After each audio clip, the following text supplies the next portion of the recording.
할렐루야, 거룩한 주일입니다. 이 시간 온 마음 다해 예배로 나가시겠습니다. 다 같이 기도하시겠습니다.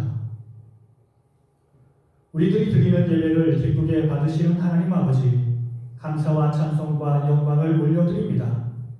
지난 한 주간도 임마누엘의 은혜로 우리들과 동행하여 주시고, 오늘은 또한 우리의 심령에 참된 평안과 안식을 주시려고 이렇게 예배의 자리로 인도하여 주시니 감사드립니다. 성령님의 인도하심을 따라 진리 안에 드리는 예배가 되게 하옵소서. 오늘도 선포되는 주의 말씀에 귀를 기울이게 하시고 우리를 향하신 하나님의 사랑과 구원의 은총에 감격하며 감사하는 예배가 되게 하옵소서. 예수님의 이름으로 간절히 기도드립니다. 아멘.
중요한 것은 우리의 죄악을 먼저 씻어내야 합니다. 제국의 모든 죄악을 십자가 앞에 예수 그리스도의 보혈의 능력 앞에 고백하며 자백하는 시간을 갖겠습니다. 다 같이 기도하며 나가시겠습니다.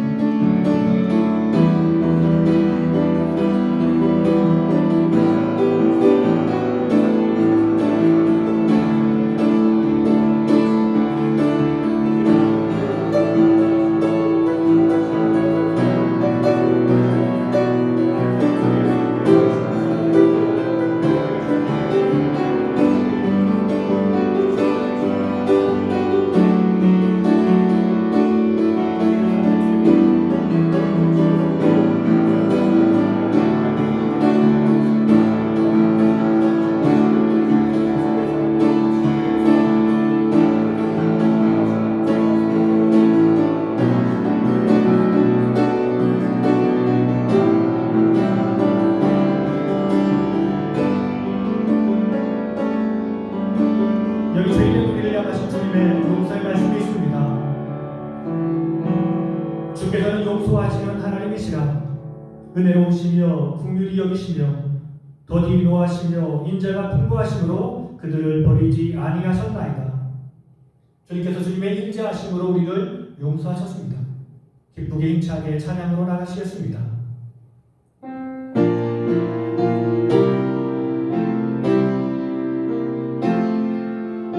예수님 내 맘에 오사 날 붙들어 주시고 내 마음에 새 힘을 주사 늘 기쁘게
교동문 8번 시편 14편의 말씀입니다. 어리석은 자는 그의 마음에 이르기를 하나님이 없다 하는도다. 그들은 부패하고 그 행실이 가증하니 선을 행하는 자가 없도다. 여호와께서 하늘에서 인생을 굽어 살피사 지각이 있어 하나님을 찾는 자가 있는가 보려 하신즉 다 치우쳐 함께 더러운 자가 되고 선을 행하는 자가 없으니 하나도 없도다. 죄악을 행하는 자는 다 무지하냐. 그들이 떡 먹듯이 내 백성을 먹으면서 여호와를 부르지 아니하는도다. 그러나 거기서 그들은 두려워하고 두려워하였으니 하나님이 의인의 세대에 계심이로다. 너희가 가난한 자의 계획을 부끄럽게 하나 오직 여호와는 그의 피난처가 되시도다. 이스라엘의 구원이 시온에서 나오기를 원하도다. 여호와께서 그의 백성을 포로된 곳에서 돌이키실 때에 야곱이 즐거워하고 이스라엘이 기뻐하리로다. 아멘. 나는 전능하신 아버지 하나님 천지의 창조주를 믿습니다. 나는 그의 유일하신 아들 우리 주 예수 그리스도를 믿습니다. 그는 성령으로 잉태되어 동정녀 마리아에게서 나시고 본디오 빌라도에게 고난을 받아 십자가에 못 박혀 죽으시고 장사된 지 사흘 만에 죽은 자 가운데서 다시 살아나셨으며 하늘에 오르시어 전능하신 아버지 하나님 우편에 앉아 계시다가 거기로부터 살아있는 자와 죽은 자를 심판하러 오십니다. 나는 성령을 믿으며 거룩한 공교회와 성도의 교제와 죄를 용서받는 것과 몸의 부활과 영생을 믿습니다. 아멘. 이 시간 우리 예배를 위해서 기도하며 나갈 텐데 하나님, 우리가 온전히 주님을 예배하기 원합니다. 세상의 근심과 걱정과 두려움은 다 십자가 앞에 내려놓게 하시고 주님께서 우리에게 약속하신 신령한 음성 듣고 신령한 주님의 말씀 듣고 힘과 용기를 얻기로 나오니 주여 내게 말씀하시옵소서. 내가 순종하겠습니다. 예배를 위해서 기도하시고 모든 믿음의 동역자들을 위해서 함께 기도하며 나가시겠습니다. 같이 기도하시겠습니다.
살아계신 예수님의 이름으로 간절히 기도드립니다. 아멘. 오늘 우리에게 주신 하나님의 말씀은 에베소서 3장 14절부터 21절까지 말씀입니다. 이러므로 내가 하늘과 땅에 있는 각 족속에게 이름을 주신 아버지 앞에 무릎을 꿇고 비노니 그의 영광의 풍성함을 따라 그의 성령으로 말미암아 너희 속사람을 능력으로 강건하게 하시오며 믿음으로 말미암아 그리스도께서 너희 마음에 계시게 하시옵고 너희가 사랑 가운데서 뿌리가 박히고 터가 굳어져서 능히 모든 성도가 함께 지식에 넘치는 그리스도의 사랑을 알고 그 너비와 길이와 높이와 깊이가 어떠함을 깨달아 하나님의 모든 충만하신 것으로 너희에게 충만하게 하시기를 구하노라. 우리 가운데서 역사하시는 능력대로 우리가 구하거나 생각하는 모든 것에 더 넘치도록 능히 하실 이에게 교회 안에서와 그리스도 예수 안에서 영광이 대대로 영원 무궁하기를 원하노라. 아멘. 사랑하는 가족들과 인사 나누겠습니다. 하나님이 우리와 함께 하십니다. 하나님이 우리와 함께 하십니다. 바른 기도가 바른 신앙을 만듭니다. 교회의 핵심 사역 두 가지는 말씀이고 기도입니다. 그런데 우리가 기억해야 하는 것은 말씀도 중요하고 기도도 중요하지만 발음이라는 의미를 기억해야 합니다. 우리가 요한복음서를 읽어보면 주님이 베드로에게 그가 나중에 주님의 이름으로 고난을 받고 장차 어떤 죽음으로 하나님의 영광을 선포할지에 대해서 말씀하셨습니다. 그러자 베드로는 주님이 사랑하시는 제자 요한이 장차 어떻게 될 것인가에 대한 궁금증이 생겼습니다. 그래서 주님께 묻습니다. 주님, 요한은 나중에 어떻게 되나요? 그러자 주님은 말씀하십니다. 내가 올 때까지 그를 머물게 한다 할지라도 내게 무슨 상관이냐? 너는 나를 따르라. 그러자 제자들은 주님의 말씀을 오해하고 요한은 주님 오실 그날까지 죽지 않을 것이라고 생각했습니다. 그런데 주님이 하신 말씀의 참된 의미는 요한의 죽음에 대해서 고민하지 말고 너는 나를 따르라라고 말씀하는 것입니다. 얼마나 큰 오해입니까? 기도도 마찬가지입니다. 사람들은 기도를 생각하면 기도란 내가 필요한 것을 주님께 아뢰는 것으로 생각합니다. 그리고 내가 기도한 모든 것은 하나님의 응답을 받을 것으로 생각합니다. 그런데 바울은 기도하면서 그것이 아니라는 사실을 깨닫게 되었습니다. 바울은 우리가 잘 아는 바와 같이 사울에서 바울로 극적인 변화를 이룬 사람이었습니다. 그가 사울이었을 때 그는 기도에 대해서 잘 알지 못했을 것입니다. 그는 다른 바리새인들처럼 기도에 대해서 자기의 의를 내세우고 자기를 자랑했을 것입니다. 그의 인생은 하나님의 도움 없이도 모든 일이 착착 이루어지는 성공 인생이었습니다. 그런데 그가 주님을 만나고 나서 인생이 바뀌었습니다. 그의 인생은 승리하는 인생, 자랑이 많은 인생이었는데 이제 고난의 인생으로 변화된 것입니다. 그는 예수 그리스도의 이름으로 가는 곳곳마다 핍박을 받았고 고난을 받았습니다.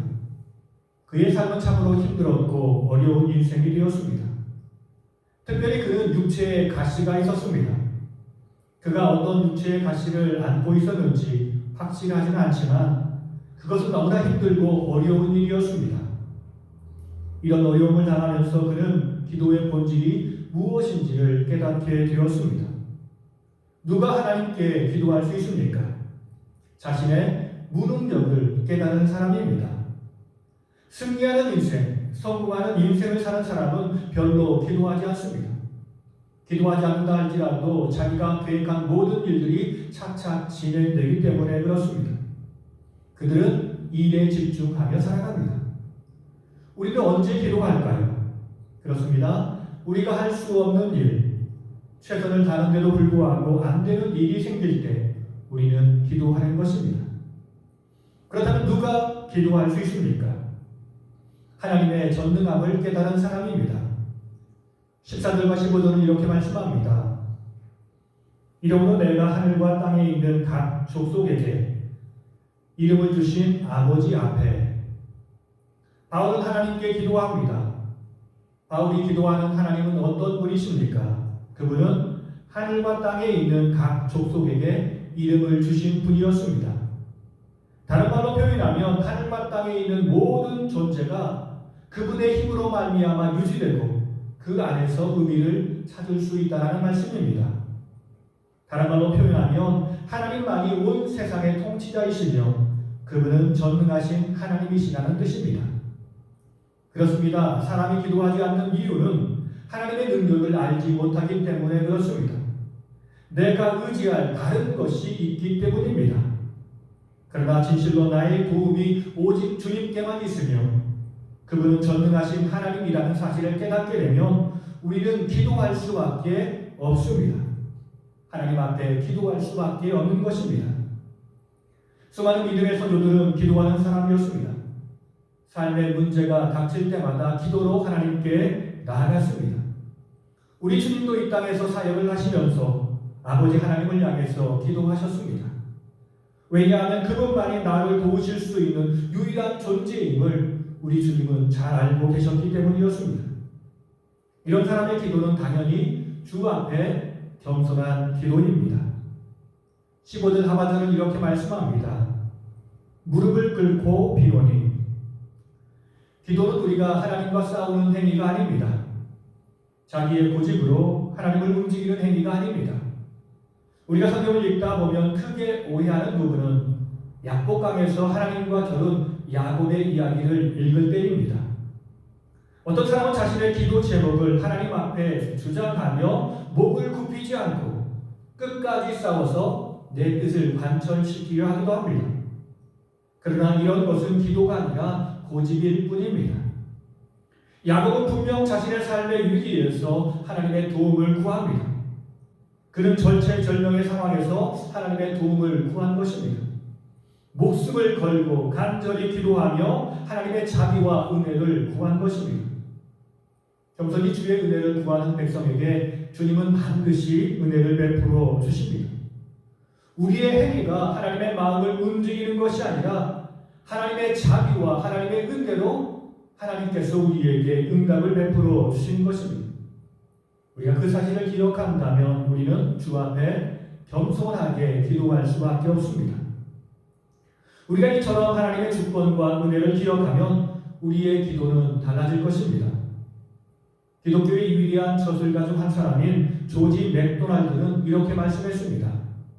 늘 기도하며 힘을 잃지 않는 그리스도인이라면 모든 기도가 원하는 대로 응답받는 것보다 하나님과 대화하는 데 훨씬 더 많은 가치를 둘 것이다.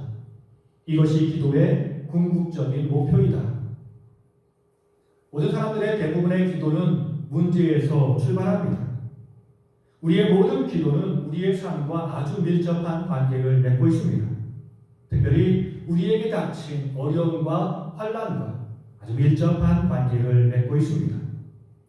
우리는 어려움을 당하면 그 문제를 극복하기 위해서 주 앞에 나아가 기도할 것입니다.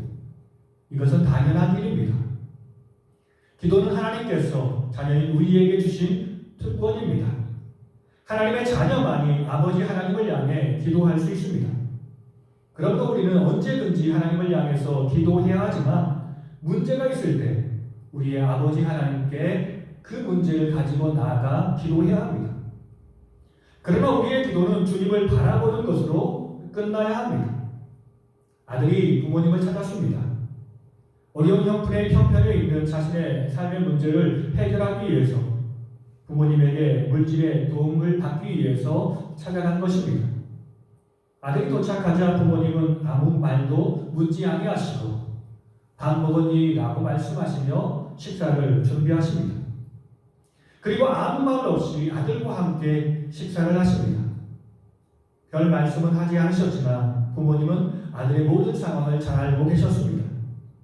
아들이 돌아갈 때 부모님은 아무 말 없이 자기 속주머니에서 편지 봉투 하나를 꺼내서 아이에게 전달해 주었습니다. 그것은 돈이 든 봉투였습니다. 이것이 바로 부모님의 마음입니다. 우리의 부모님은 물질의 문제를 뛰어넘어 우리를 사랑하시며 우리를 위해서 최선의 노력을 다하시는 사랑의 부모님, 이러한 마음을 자녀들이 알길 원하는 것입니다. 하나님은 우리를 위해 쉬지 않고 일하시는 분이십니다. 우리가 기대했던 것보다 더 크고 놀라운 은혜와 사랑을 부어주시기를 원하시는 분이십니다. 우리가 그 사실을 안다면 우리는 물질의 문제로, 일의 문제로 주님을 만나는 것이 아니라 그것을 뛰어넘을 수 있어야 합니다. 그러면 우리의 기도는 주님의 사랑 안에서 거하는 행복한 시간이 될 것입니다. 주님의 인격을 새롭게 알아가며 인격적인 교제를 이루는 아름다운 시간이 될 것입니다. 이것이 바로 아름다운 기도의 핵심 요건입니다. 바울은 에베소 교회가 주님과 바로 그런 관계가 되길 원했습니다. 그래서 바울은 에베소 교회를 향해서 중보기도합니다. 에베소 교회를 향한 바울의 중보기도, 첫째는 건강한 교회가 되게 하소서. 16절은 이렇게 말씀하십니다. 그의 영광의 풍성함을 따라 그의 성령으로 말미암아 너희 속사람을 능력으로 강건하게 하시오며. 우리는 먼저 건강을 위해서 기도해야 합니다. 우리는 건강의 중요성에 대해서 여러 번 강조해도 지나치지 않을 것입니다. 건강한 것이 좋습니다. 그래서 우리는 건강을 지키기 위해 꾸준히 운동해야 합니다. 그리고 하나님 앞에 꾸준히 기도해야 합니다. 그런데 우리의 육체의 강건함보다 더 중요한 것은 바로 속사람의 강건함입니다. 우리의 속사람이 건강하다라는 말은 우리가 영적으로 건강하다라는 의미이며, 우리가 영적으로 건강하다라는 말은 우리가 믿음이 있는데 어떠한 도전에도 흔들리지 않는 굳건한 믿음을 가졌다라는 말입니다. 오늘 우리는 바이러스라는 문제로 어려운 삶을 살아가고 있습니다. 아주 작고 미세한 코로나 바이러스가 우리의 삶을 확 바꾸어 버렸습니다. 우리의 속사람 곧 영혼도 마찬가지입니다. 아주 사소한 것 때문에 우리의 믿음이 흔들리는 것을 보게 됩니다. 특별히 우리는 나쁜 바이러스와 싸워 이길 힘이 있어야 합니다. 그것은 나쁜 교리를 분별하고 거부하며 진리 안에 거하는 삶입니다. 인간이 살아가는 모든 시대에 우리의 대적 마귀가 하나님의 거룩한 자녀를 믿음 안에서 떨어지게 만들려고 꾸준히 우리를 유혹했습니다. 특별히 거짓을 우리 안에 퍼뜨려 우리가 가진 진리를 무너뜨리려 했습니다. 오늘 우리가 살아가는 이 시대는 정보의 홍수 시대입니다. 다양한 정보들이 매일매일 쏟아지고 있습니다.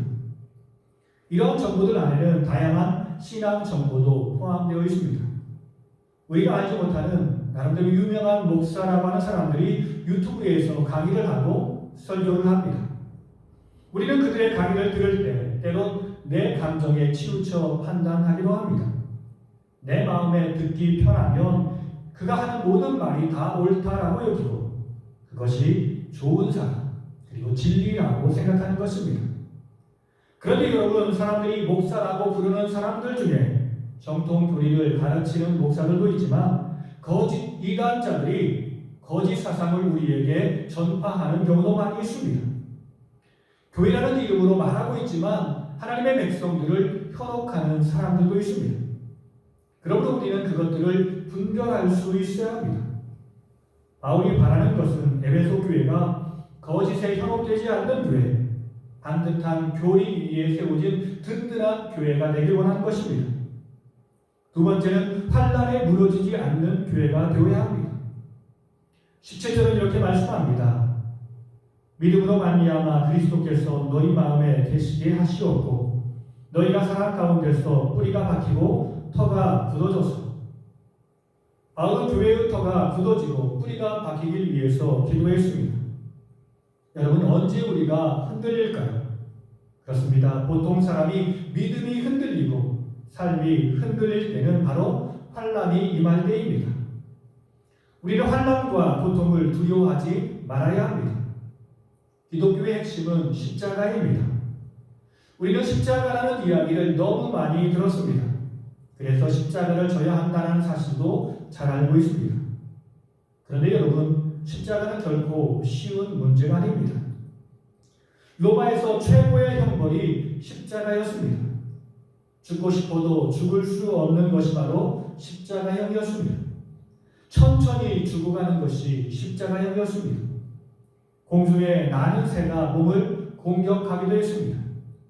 그런데 이런 십자가를 나만 지면 되는 것이 아니라 내가 가장 사랑하는 사람, 곧 나의 가족도 이 십자가를 져야 하는 것입니다. 왜냐하면 우리의 대적 마귀가 내가 가장 사랑하는 사람들을 쳐서 우리를 흔들려 하기 때문에 그렇습니다. 이것이 바로 십자가입니다. 이런 십자가를 지는 것은 결코 쉽지 않은 일임을 우리는 너무 잘 알고 있습니다. 그러나 정말 건강한 믿음을 가진 사람이라면 몸부림치며 이 환난을 믿음으로 잘 극복할 것입니다. 성경에서 예수님 다음으로 환난을 많이 당하고 고난을 당한 사람이 있다면 그 사람은 누구일까요? 저는 아마 사도 바울이라고 생각합니다. 고린도후서 11장은 이렇게 말씀하십니다. 내가 수고를 넘치도록 하고 옥에 갇히기도 하고 더 많이 하고 매도 수없이 맞고 여러 번 죽을 뻔하였으니 유대인들에게 40에서 하나 감한 매를 5번 맞았으며 3번 태장으로 맞아 1번 돌로 맞고 3번 파선하고 일주야를 깊은 바다에서 지냈으며 여러 번 여행하면서 강의 위험과 강도의 위험과 동족의 위험과 이방인의 위험과 신의 위험과 광야의 위험과 바다의 위험과 거짓 형제 중에 위험을 당하고 또 수고함에 애쓰고 여러 번 자지 못하고 줄이며 목마르고 여러 번 굶고 춥고 헐벗었노라. 바울은 항상 죽음의 위기에 던져진 사람이었습니다. 그러나 그는 절대로 포기하지 않았고 흔들리지 않았습니다. 그렇다면 이 환난을 극복할 수 있는 힘이 무엇입니까? 그렇습니다. 주님의 사랑으로 극복할 수 있습니다. 주님이 진실로 우리를 사랑하십니다. 우리를 죽기까지 사랑하시는 분이 우리 주님 예수님이십니다. 주님은 우리가 고난당할 때 그냥 내버려 두지 않으십니다. 성령님을 우리를 위해서 보내주시어서 성령님을 통해서 우리에게 계속해서 힘을 주고 용기를 주고 계십니다. 우리가 그런 주님의 놀라운 사랑을 기억하고 확신한다면 우리는 그 모든 환난을 믿음으로 이겨낼 수 있는 것입니다. 주님이 지금도 우리를 사랑과 은혜로 붙들고 계십니다. 로마서 8장은 이렇게 말씀하십니다. 내가 확신하노니 사망이나 생명이나 천사들이나 권세자들이나 현재의 일이나 장래의 일이나 능력이나 높음이나 깊음이나 다른 어떤 피조물이라도 우리를 우리 주 그리스도 예수 안에 있는 하나님의 사랑에서 끊을 수 없으리라. 바울은 모든 교우들이 주님의 확실한 사랑 가운데 거하길 위해서 기도하고 있습니다. 바울은 주님을 진실로 사랑한 사람이었습니다. 아니 먼저는 주님이 진실로 자신을 사랑하시며 자기에게 모든 것을 베풀어 주신 그 은혜를 알았습니다. 그 사랑이 이 힘들고 어려운 이 세상을 살아갈 힘과 능력이 된 것입니다. 이것이 바로 행복한 인생, 복된 인생의 비결입니다. 그런데 그 비밀을 자기만 간직할 수 없었습니다. 자기가 살아가는 가족과 같은 모든 사람들, 교우들에게 이 비밀을 전하고 싶었습니다. 그래서 간절히 그들을 위해서 기도하고 있는 것입니다. 우리 모든 성도님들도 주님의 크신 사랑을 확신하면 좋겠습니다. 항상 세상에 어떠한 환난과 역경이 있다 할지라도 우리를 사랑하시는 그 주님의 사랑 때문에 우리는 주님을 선택하기를 간절히 축원합니다. 우리는 이 일에 집중하고 이 일을 위해서 끊임없이 기도해야 합니다. 이것이 바로 교회의 본질이며 성도의 본질적인 삶이기 때문에 그렇습니다. 바울의 두 번째 기도, 진정한 사랑으로 행복한 교회가 되게 하소서. 18절과 19절은 이렇게 말씀하십니다. 너희 모든 성도와 함께 지식에 넘치는 그리스도의 사랑을 알고 그 너비와 길이와 높이와 깊이가 어떠함을 깨달아 하나님의 모든 충만하신 것으로 너희에게 충만하게 하시기를 구하노라. 우리의 사랑은 넓어져야 합니다. 어떤 사람은 폐쇄적인 사람이 있습니다. 그래서 자기가 좋아하는 사람, 그 사람만 사랑합니다. 그리고 그 숫자도 많지 않습니다. 처음에는 그럴 수 있습니다. 그러나 이제부터라도 우리가 주님의 마음, 주님의 사랑을 품었다면 우리의 사랑을 넓혀가야 합니다. 먼저는 가장 소중한 사람들을 사랑해야 합니다. 우리는 가장 소중한 사람을 소홀히 대하는 경향이 있습니다. 가까운 사람은 내 사람이지라고 생각하는 것입니다. 그러나 그렇지 않습니다. 주님이 큰 사랑으로 사랑했던 사람은 먼저는 가족들이었고 다음으로는 주님의 제자들이었습니다. 주님이 십자가에 돌아가시기 전에 사랑하는 어머니를 사랑하는 요한에게 부탁했습니다. 그리고 주님은 진실로 제자들을 사랑하셨습니다. 자기 생명처럼 사랑하셨습니다. 이것이 사랑의 본질입니다. 가까운 사람을 사랑하지 않고 멀리 있는 이웃을 사랑할 수 없는 것입니다. 그러므로 우리는 가까운 사람에게 최선을 다하는 사랑을 베풀어 주어야 합니다. 그리고 이제 나와 함께한 사람을 사랑해야 합니다. 가족 다음으로 우리에게 중요한 친구들이 있습니다. 가족과 같은 친구는 아니지만 정말로 친한 친구들이 있습니다. 그런 사람들 중 하나가 교우들일 것입니다. 우리는 이 사람들을 사랑해야 합니다. 그리고 세상 사람들도 사랑해야 합니다. 이것이 가장 크고 어려운 일입니다. 그들은 우리가 잘 알지 못하는 사람들이며 혹여 우리에게 적대감을 가진 사람들도 그 중에는 있을 것입니다. 그들을 보는 일은 우리에게 정말로 힘들고 어려운 일이 될 수 있습니다.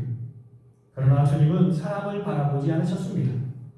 하늘에 계신 하나님을 바라보시면서 그들을 용서해 달라고 기도하셨습니다. 주님을 닮은 스데반 역시 자신의 죽음의 현장에서 자신을 핍박하는 사람들을 위해서 기도했습니다. 사실 이런 일들은 쉬운 일이 아닙니다. 그런데 스데반이 그렇게 할 수 있었던 이유는 바로 주님을 진실로 사랑했기 때문이었습니다. 우리는 주님 때문에 참는 것입니다. 주님 때문에 이해하고 주님 때문에 용서하는 것입니다. 이렇게 우리가 주님을 바라보며 우리의 삶의 지경을 확대해 나아가야 합니다. 우리의 사랑의 지경을 확대하며 살아야 합니다. 이것이 바로 하나님 자녀다운 삶입니다. 선교는 우리의 삶과 동떨어진 것이 아닙니다. 선교는 우리의 삶에 아주 가까이 있습니다. 내가 사랑해야 할 사람을 사랑하는 것이 바로 선교입니다. 나와 함께한 모든 사람을 사랑하는 것이 바로 선교입니다. 그리고 그 곁에 있는 사람도 사랑하는 것이 선교입니다. 우리는 사랑의 지경을 점점 넓혀가는 것이 바로 선교임을 깨달아야 합니다. 바울은 그런 마음으로 선교에 임했습니다. 한 사람을 소홀히 여기지 않고 한 사람 한 사람을 사랑해가며 선교의 장을 확대하며 살았습니다. 우리의 사랑은 오래가고 깊어져야 합니다. 저는 91년도부터 전도사 사역을 시작했습니다. 30년 동안 이렇게 교회 사역을 하면서 사역한 교회들이 여러 교회가 있습니다. 어떤 목회의 선배님들은 말씀하기를 교역자는 지나간 교회는 관심을 두어서는 안 된다라고 이야기를 하기도 합니다. 왜냐하면 현재 교역자가 있는데 지나간 사람의 관계를 지속하면 사역에 방해가 될 수 있다라고 생각하는 것입니다. 그 말씀은 분명 틀린 말씀은 아니지만 옳은 말씀처럼 보입니다. 남의 양에 욕심을 내는 것은 잘못된 것이기 때문에 그렇습니다. 우리의 인간적인 욕심이 우리의 관계를 성숙시키지 못하고 있습니다. 그러므로 우리는 우리의 욕심을 다 내려놓고 주님께서 우리에게 베푸신 그 은혜와 사랑 안에서 끊임없이 교제하며 살아야 합니다. 그리고 우리의 교제는 점점 성숙해져야 합니다. 바울은 선교사로 가는 곳곳마다 하나님의 교회를 세웠습니다. 그런데 그는 지나간 교회를 한 번도 잊지 않았고 주님 안에서 끊임없이 교제하며 그들을 위해서 기도했고 항상 마음에 새겨 두었습니다. 이렇게 사랑하는 마음 안에서 점점 성숙해지는 관계로 성장한 것입니다. 주 안에서 성도의 교제는 주님 오시는 그날까지 그리고 주님 부르시는 그날까지 이루어지는 것입니다. 우리의 사랑은 높아지는 사랑이어야 합니다. 인간적인 사랑은 아무리 좁은 사랑이라 할지라도 독을 품은 사랑과 같습니다. 인간의 본성에 시기하는 마음과 질투하는 마음이 있기 때문이 그렇습니다. 그래서 어떤 사람은 사랑으로 시작했다가 파멸로 끝을 맺기도 합니다. 그러나 주님의 사랑은 그런 사랑이 아닙니다. 주님의 사랑은 우리를 높여주는 사랑입니다. 죄인된 우리, 죽어마땅한 우리를 주의 사랑으로 용서해 주시고 받아주시고 하나님의 거룩한 자녀로 삼아주셨습니다. 하나님의 나라의 기업을 이을 상속자로 세워주셨습니다. 우리의 사랑은 바로 주님의 사랑을 본받는 사랑이 되어야 합니다. 우리가 주님의 사랑을 본받는다면 우리 모든 믿음의 동역자들을 서로 격려하며 우리의 동역자들을 높은 곳에 세워주며 항상 그 관계를 유지하는 사랑을 해가는 것입니다. 아픈 상처를 싸매주고 연약한 것을 덮어주고 서로 격려하며 좋은 방향으로 나아가는 것입니다. 높이 계신 주님을 향해서 한 걸음 한 걸음 올라가는 것입니다. 우리가 진심으로 주님을 바라보며 서로를 사랑한다면 사랑을 세워주는 사랑이 될 것이며 모든 사람의 칭찬을 받는 아름다운 사랑이 될 것입니다. 초대교회는 바로 그런 사랑을 행하며 살았습니다. 결론의 말씀입니다. 우리는 주님과 그분의 사랑에 집중하며 살아야 합니다. 오늘 우리는 바쁜 삶을 살아가고 있습니다. 나의 삶을 유지하기 위해서 열심히 일해도 유지하는 것이 쉽지 않은 어려운 현실 가운데 살아가고 있습니다. 그래서 많은 사람들은 점점 분주해지고 힘들어지고 있습니다. 반면에 세상에 많은 것을 가진 사람들은 삶이 점점 여유로워지고 점점 교만해지고 있는 것도 사실입니다. 그러다 보니 우리의 기도와 신앙생활은 항상 먹고 사는 일에 집중하게 되고 나의 삶의 문제를 해결하는 데 집중할 수밖에 없습니다. 그러다 보니 우리의 신앙생활이 아무리 오래 한다 할지라도 우리의 믿음 생활이 바뀌지 않습니다. 그리고 우리의 삶도 바뀌지 않습니다. 우리의 인격 또한 바뀌지 않습니다. 그런 우리를 향해서 바울은 이렇게 기도합니다. 20절의 말씀입니다. 우리 가운데서 역사하시는 능력대로 우리가 구하거나 생각하는 모든 것에 더 넘치도록 능히 하실 이에게.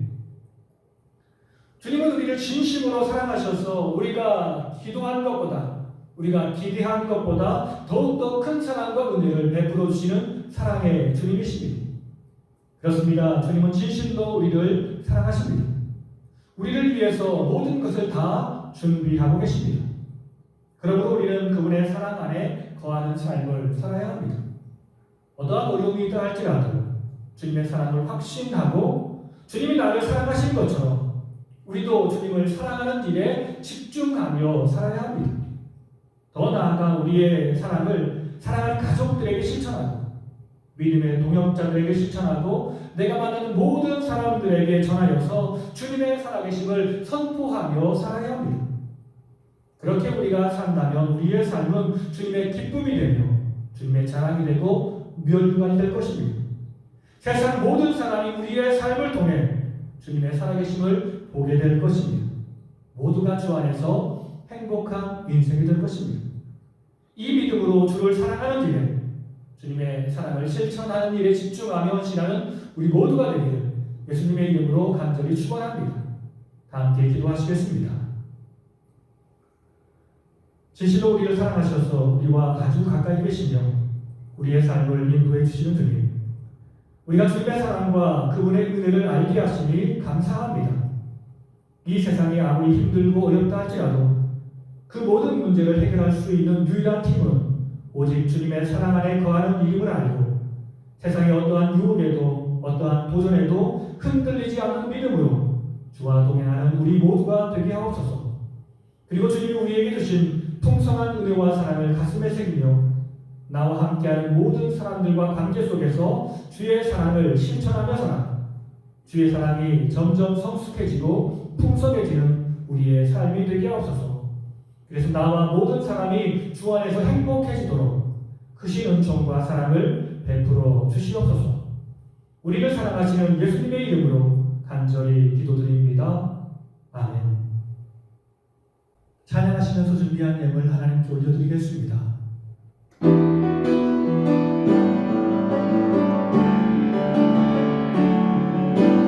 지금까지 지내온 것은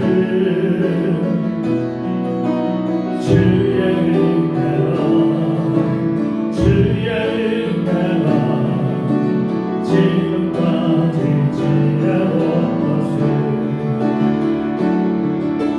주의 은혜라 주의 은혜라 지금까지 지내온 것은 주의 은혜라 주의 은혜라 지금까지 지내온 것은.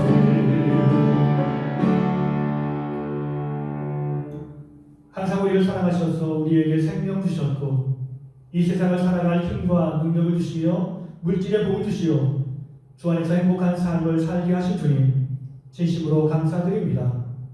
모든 것이 주님의 은혜이며 사랑이며 축복입니다. 주님께서 주신 이 모든 것이 주님의 영광을 선포하는 도구이며 주의 생명을 전하는 축복의 통로임을 기억하며 주의 영광을 위해 내 모든 것을 주께 드립니다. 내 헌신과 물질이 사용되어 주님의 온전한 영광이 선포되게 하시며 모든 사람에게 주의 사랑과 축복을 전하는 축복의 통로가 되게 하옵소서. 주여 이 땅을 살아가는 모든 믿음의 백성들을 보살펴 주시옵소서.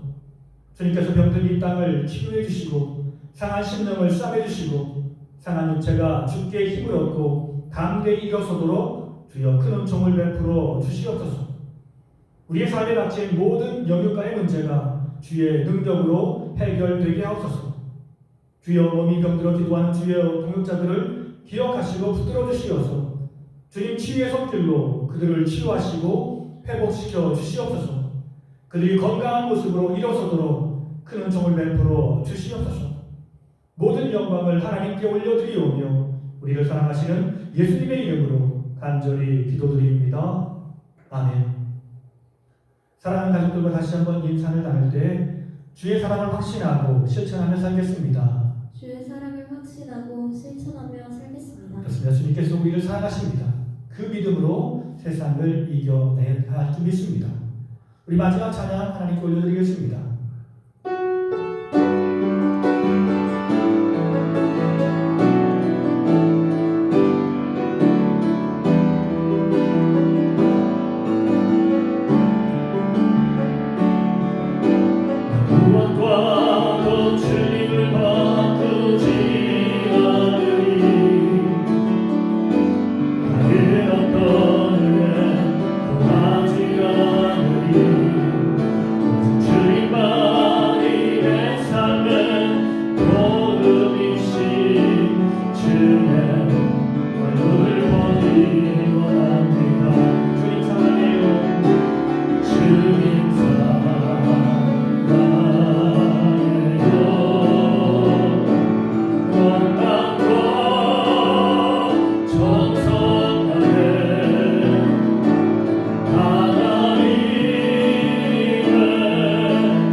지금은 우리 구주 예수 그리스도의 은혜와 아버지 하나님의 무한하신 사랑과 성령님의 감화, 감동, 교통하심이 우리가 죄인이며 하나님 앞에 설 수 없는 연약한 존재임에도 우리를 사랑하시어서 우리의 친구 되어주시고 우리의 구주 되시어서 세상토록 영원토록 우리와 함께 하시며 힘을 주시는 그 은혜와 그 사랑을 기억하며 주님의 사랑을 가슴에 새기며 믿음의 동역자들과 함께 서로 사랑하며 살기 원합니다. 함께 협력하며 살기 원합니다. 기도하며 결단하며 삶의 현장으로 나가시는 사랑하는 성도님들과 가정과 자녀들의 삶 가운데 주님께서 핏값으로 세우신 우리 작은 시간교회 위에 이 땅에서 주를 예배하는 모든 백성들과 이 땅을 살아가는 모든 백성들 위해 이제로부터 영원토록 함께 하시기를 간절히 축원하옵나이다. 아멘.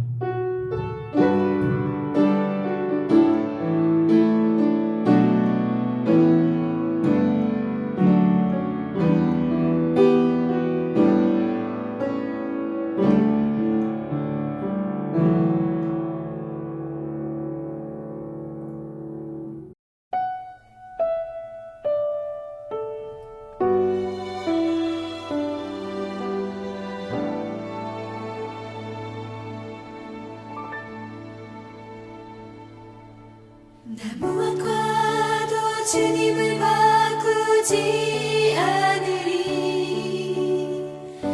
다른 어떤 은혜 구하지 않으리.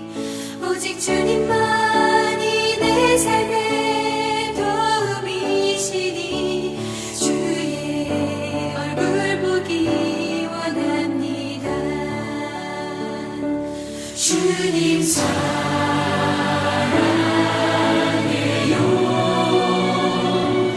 온 마음과 정성 다해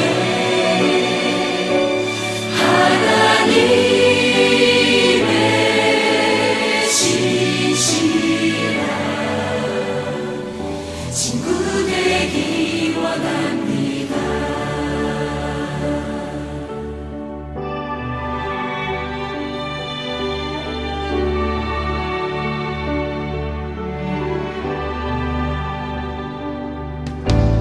무엇과도 주님을 바꾸지 않으리. 다른 어떤 은혜 구하지 않으리. 오직 주님만이 내 삶의 도움이시니 주의 얼굴 보기 원합니다. 주님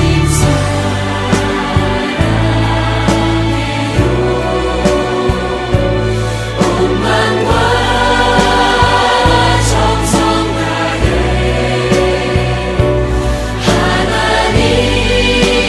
하나님의 신실한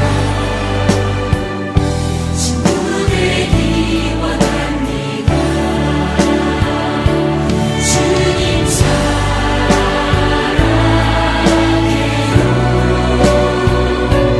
온 마음과 정성 다해